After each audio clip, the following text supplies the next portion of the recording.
All right, so good afternoon, everyone. So we will be focusing now on our first lesson for our quantitative literacy class, and this is all about logical fallacies. Okay, so first of all, our objectives for this class is to have the following. Okay.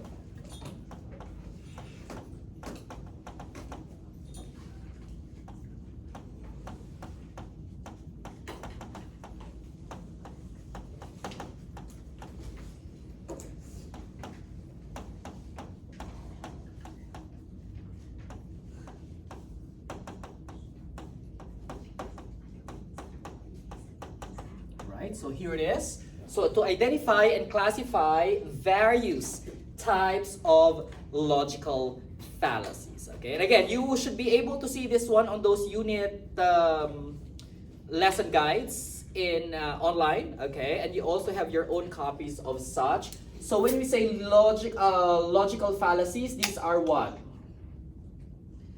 They are called ambiguous. Okay, so when you say ambiguous, what's the synonym or a similar word for ambiguous? Sort of unclear in nature. Very good, right? It needs more clarity. Okay, that's correct. And also misleading. Okay, whether intentional or unintentional, it leads the argument to a different perspective. Okay, whether that be, say, appeal to emotion, right? So you lead the argument towards building up an emotion towards what your conclusion is, right? Appeal to authority is the same, okay, where you try to strengthen the argument based from who actually said it, right? And different logical fallacies as well, okay? So the following are what we call this one, the logical result of the argument. Okay, is called the what? What we call the conclusion. Okay, and the one that builds up, or the evidence or the basis for the argument, is the what?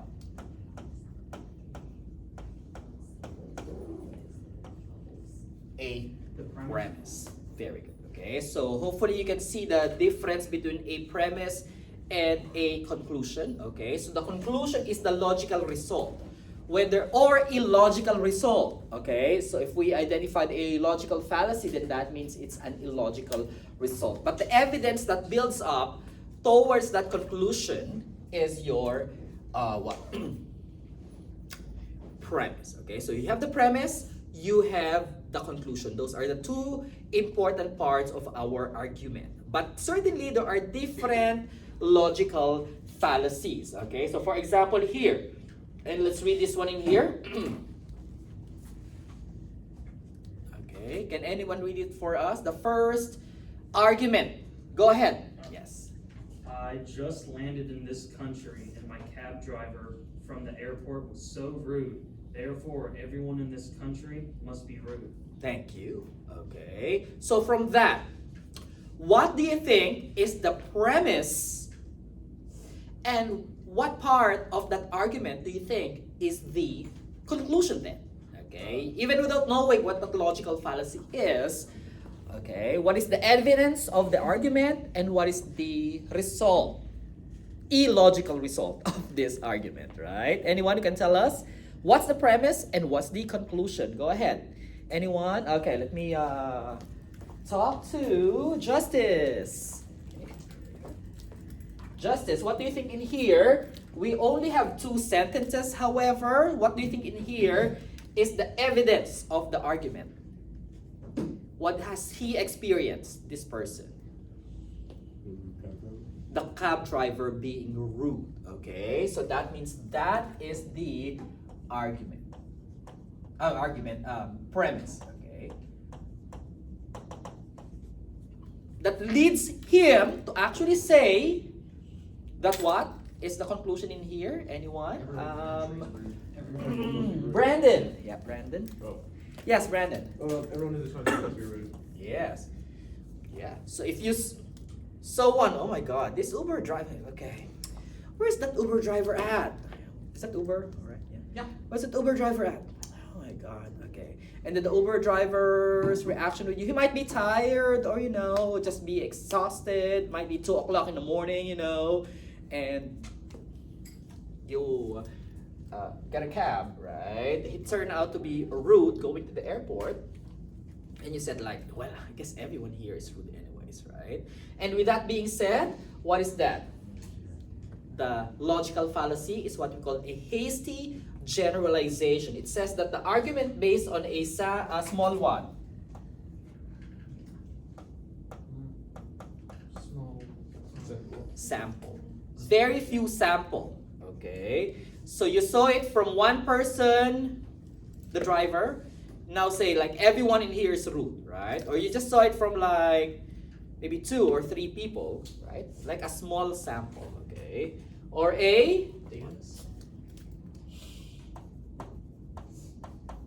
just like a set of participants, right? So that's what we call a logical fallacy. You're basing the generalization from what? The conclusion from just a very small sample. And you now generalize it from being that, okay? So here are some other logical fallacies according to your Freyer definition. It says in here, slippery slope. It says, a fallacy that is characterized by a chain of events set off by a decision, often with no substantial evidence to set a correlation to said events. Like this. What is that slippery slope? If you go out to eat tonight, you'll get used to, what's that? Spending money and go broke, right? It's getting like what? More and more and more, what? Worse, right? It's like snowball effect as well, okay? Good? All right. It's like a chain reaction, the characteristics, inciting decision, what is this? Like an exaggeration of the consequence, right? So it basically, it tries to exaggerate, right? Okay. The conclusion based from like just a series of simple events, okay? So that is what we mean by that. Can we see something in here that deals with, what is that again? Slippery slope. Okay, let's see.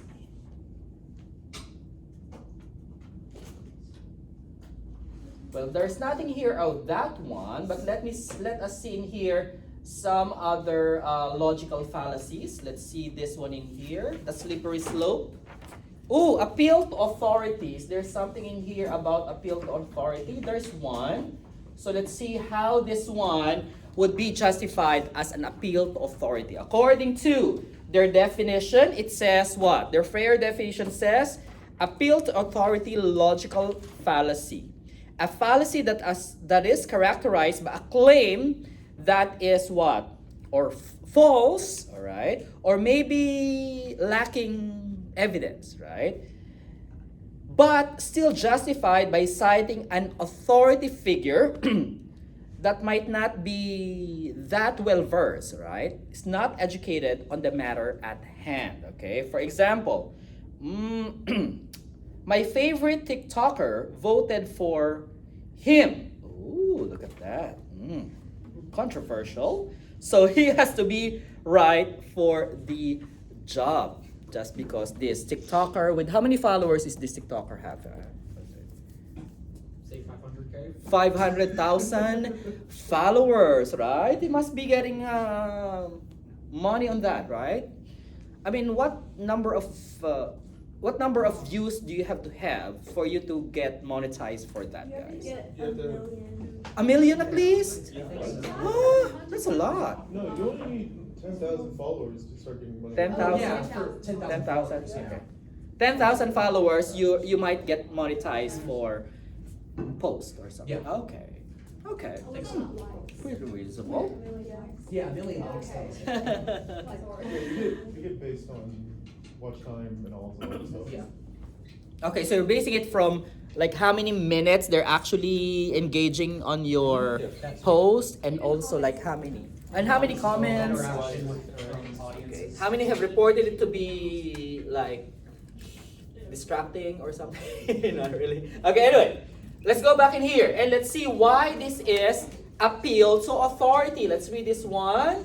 State the premise, conclusion, and logical fallacy for this. Okay, Oren, let's read this one in here. Thank you. Yes, sir.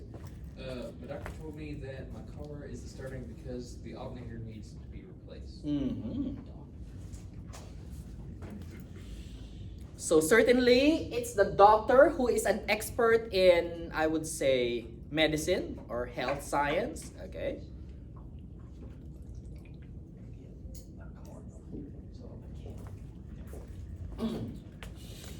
So what do you think in here is the what do you call this, premise and the conclusion for such? What is the evidence and what is the result of the argument? Anyone can tell us? The premise is that the car isn't starting. Well, the premise is that, my guess would be that the doctor says the car isn't starting, so the conclusion is it must not. Or Okay, it so must the be premise is that the doctor told him that Who's the alternator? yeah. You might need to change the alternator. Because we can look in this one as the what? Yeah, I meant like the whole. We can look at this premise as the what? You know, when you say doctors, they're mostly looking first on the what? The symptoms, right?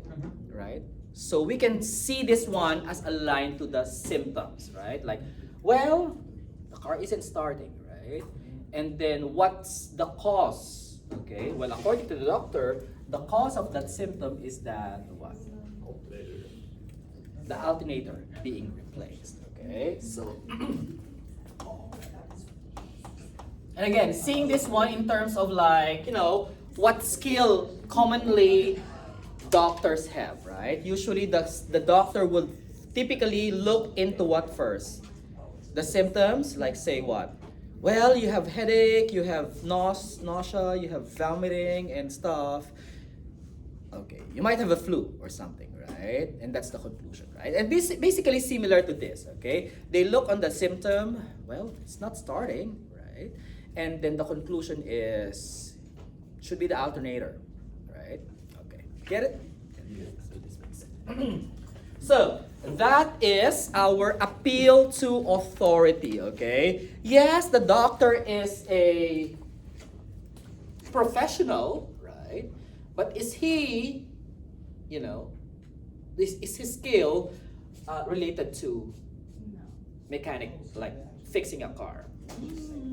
No, right? So that's appeal to authority, okay? Any other questions regarding the appeal to authority, logical fallacies? So is the box related? Is that Oh yeah, expertise is not what? related? Related. Very good. That is correct. Yes, the doctor is an expert, but not on the discipline of the argument. Okay, so there it is. Okay, what about this? Circular reasoning. So what is that circular reasoning? It says in here, it's a logical fallacy in which the premise of an argument assumes the conclusion to be true. Okay, so that means there's already the premise is already giving the assumption that the conclusion is true in the first place. Okay, that's what we call circular reasoning. Okay, so it's the characteristic of that one is the redundancy. Okay, it's like you're given a term and you're basically just defining the term or rewording it. Okay, so what is this? Oh, look at their example. You must obey the law because it is illegal to break the law. Which page are you on? Got it? Alright. Oh, what page is this one, guys? This is on the- Can you see it from there? Yeah, it's on the back. It's at the back, right? By the way, yours is front and back, so it might be in there. Okay, sorry for that. I didn't mention that one, guys, but yes, we are saving the earth by doing more prints on our paper sheet. So yep, and hopefully that saves us some, sheets of paper. Anyway, at least it's colored. Look at you, right? Getting some colored printout. So let's look in here and see some circular reasoning. Okay, did you see any circular reasoning, guys? Okay, let's see this one in here. It's on the back of our page. It's on the back, but it's Back part. Okay, here. So if I will flip it, look at us flipping this. Yes, yes, yes. Yeah. Here it is. No, that was Oops. from one of the, writer things. This one is, Okay, so here it is, guys. And let's see why it is circular reasoning first. Okay. Did I click on the eraser? So I'm supposed to getting this gone, right? Well, that's the hope, right? I guess not. Anyway, let's go to the pen. Okay. There it is. Okay. So state the premise, conclusion, and logical fallacy for such. Okay, let's read this statement or argument and see how we can work it out, right? Seeing the premise, the conclusion, and the logical fallacy involved for that. Blaze is in here. Yes. Huh? All right, go ahead, Blaze. This computer, wait, I'm reading it, right? Yes, Oh, okay. you are.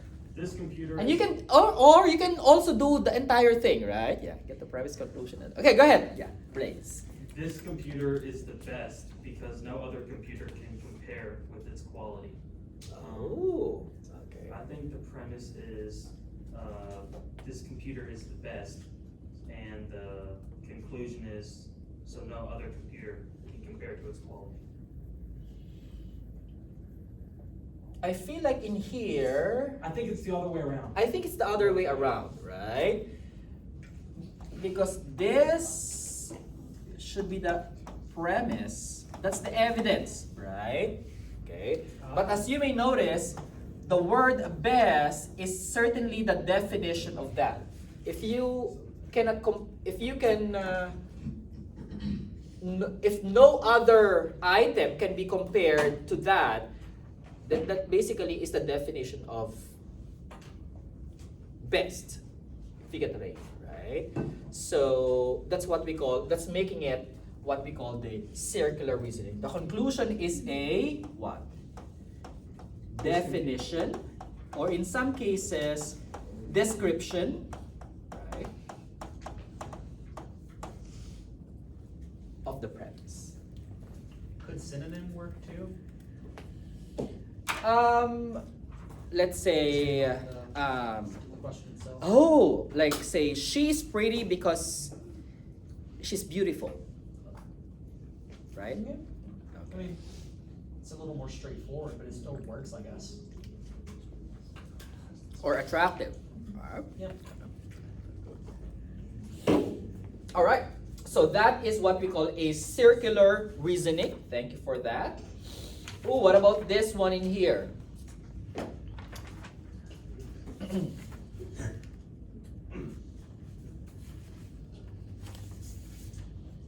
Okay, we're now going to like those Latin named logical fallacies. Look at that, Latin named logical fallacies, right? What is this? Ooh, look at this. Victoria and Oren, they even have this, right? Post hoc ergo propter hoc, right?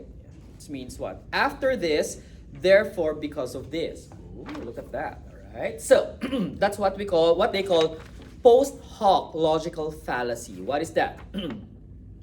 Mistakenly assuming that because event B happened after event A, then event A is causing event B. So that's the mistake of what?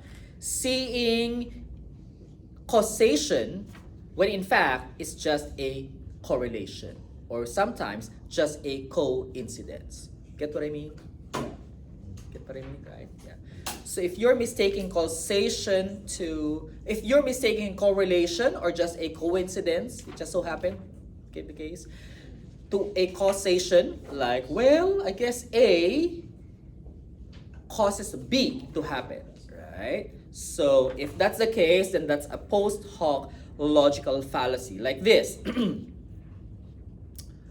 Ooh, I've seen a lot of these in, where did I go to again in Florida? The southernmost part of Florida. What is that part? Key West, right? Yeah. Also, Little Havana in Florida has a lot of these. What is that? Anyone familiar with Miami? Okay. I'm from Orlando. Orlando, there we go. Right. Well, further south, right? Yeah. Anyone? What has a lot in Key West? Yeah, they have a lot of these in Key West. Iguanas? Huh? Oh, iguanas, right? But there's one more. What is that? Alligators. Oh, yes, too, right? Also, this one. Roosters. They have a lot of roosters in there. And it's like really loud. Like, they're just like really loud in there. Even in Little Havana. Anyway, so that's their example. It says in here, a rooster crows before the sunrise. Therefore, the sun rises because the rooster crows. Get what I mean? Yeah. Okay. So it's the habit of those roosters to crow during a sunrise. But it's not the case that the crowing is actually the one that makes the sun go up the horizon. If you get what I mean? Right? So there. We get correlation, but not a causation. Right? So let's see in here. What is a post hoc in here? Have you seen any post hoc, Yeah, guys? it's up there on the other side. On the other side. Look at that one, guys. Okay. All right, so let's read this one. State the premise, conclusion, and logical fallacy for this. Let's read it. Yes, let's read it. River. Yes, River. Today the temperature dropped to 10 degrees from yesterday and I got a headache. Therefore the temperature drop gave me a headache. And you want me to give the premise and Please go ahead. Thank you. the premise I think would be the temperature dropped to 10 degrees and the conclusion would be the temperature drop gave me a headache. Thank you. Okay. Hint. If you see the word therefore, that already introduces the conclusion. Right? So again, if you see the word therefore, what else? Thus, T-H-U-S, thus, yeah. Typically, it's introducing what the conclusion is. Okay, so this is the conclusion. And which basically is a what? A cause effect. It's already iterating a cause effect scenario, right? But this one is just a what? An observation. Might be a correlation if there's a lot of samples seeing that, okay? Or it just might be a coincidence that it just so happened, right? So, with that being said, that is called a post hoc. What is that says?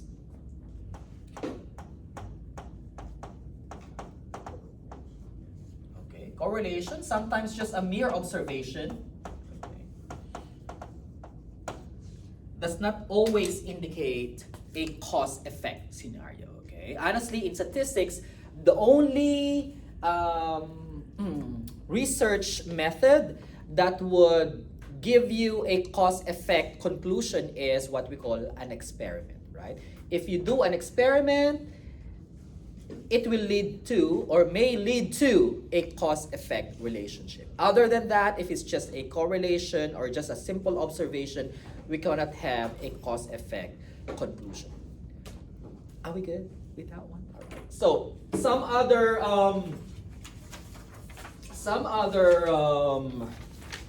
logical fallacies in here are as follows. Red herring. It says in here, someone introduces an irrelevant topic or argument to distract the attention away from the original issue. Okay, here we go. Why should we worry about their example is this. Why should we worry about the pollution from factories when there are people without jobs? Okay, so you are trying to distract the argument by introducing like a different problem. Get it? Okay, so you're basically creating a distraction.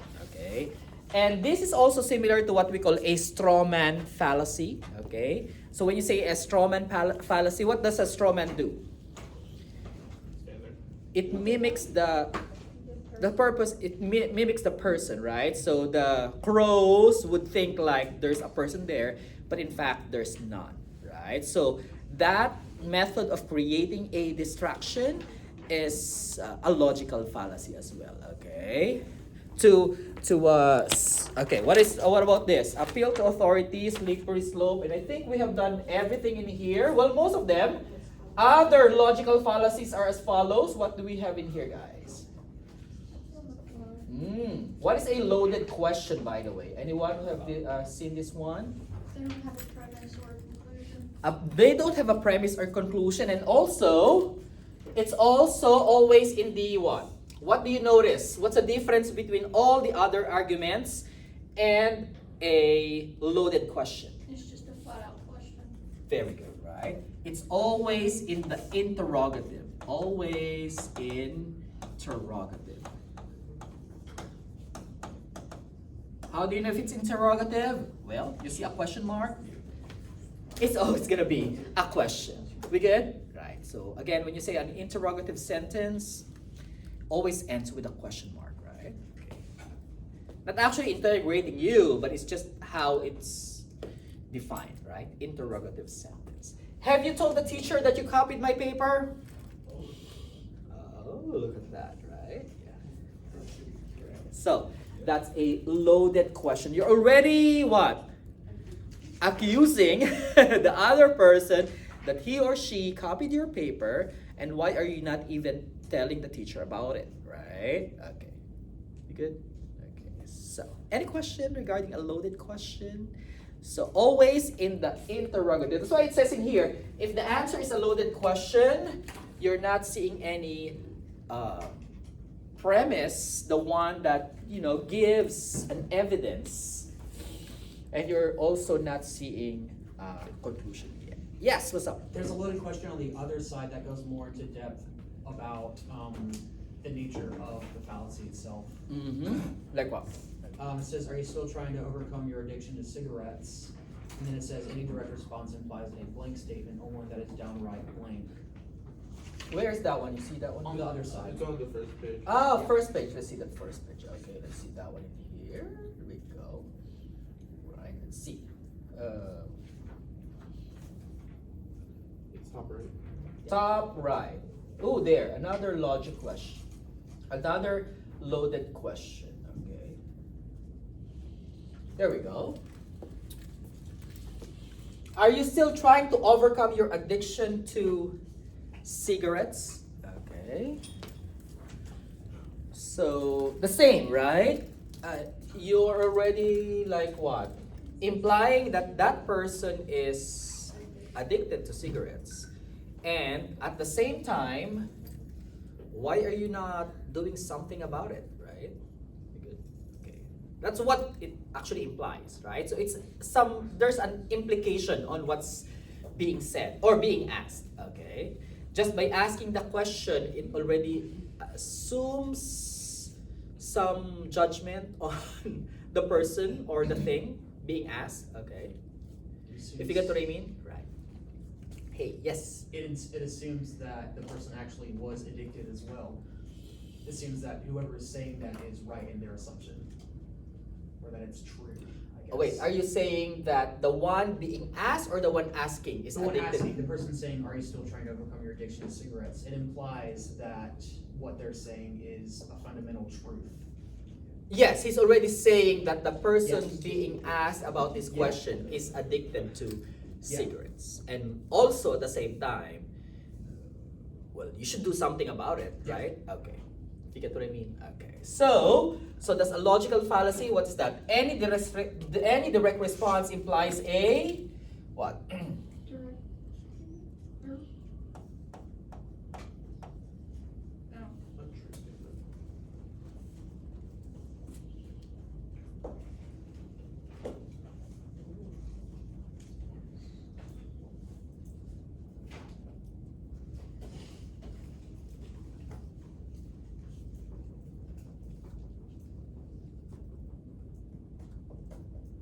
Well, let's see about that one, right? What is that missing term in there? Well, let's see. Let's see the actual definition from our textbook of what we call a loaded question. So this is based from the literature from our actual textbook. Okay, so let's see.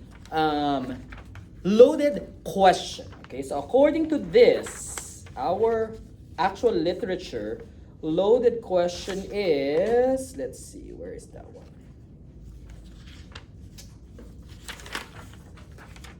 Oh, here it is. Okay.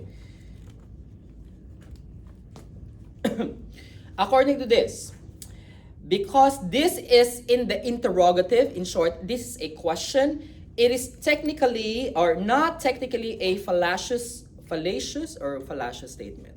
Call it false argument. Okay, yeah, there we go.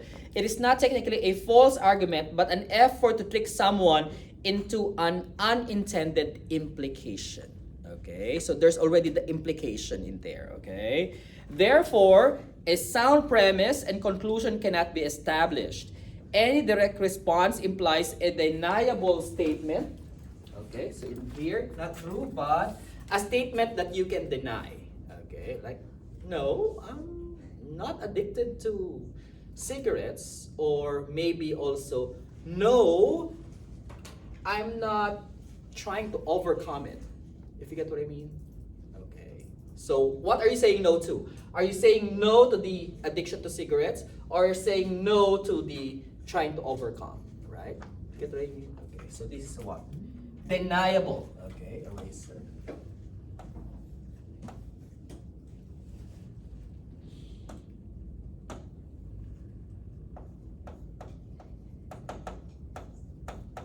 Because all you can do is what?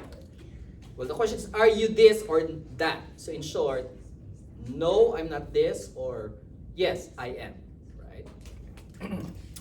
Deniable statement, or one is downright, what? False. Same time. Okay.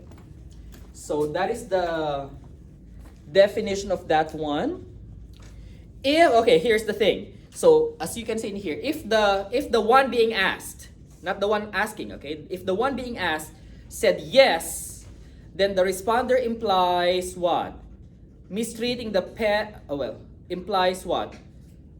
That either the addiction is true, his addiction is true, or overcoming it.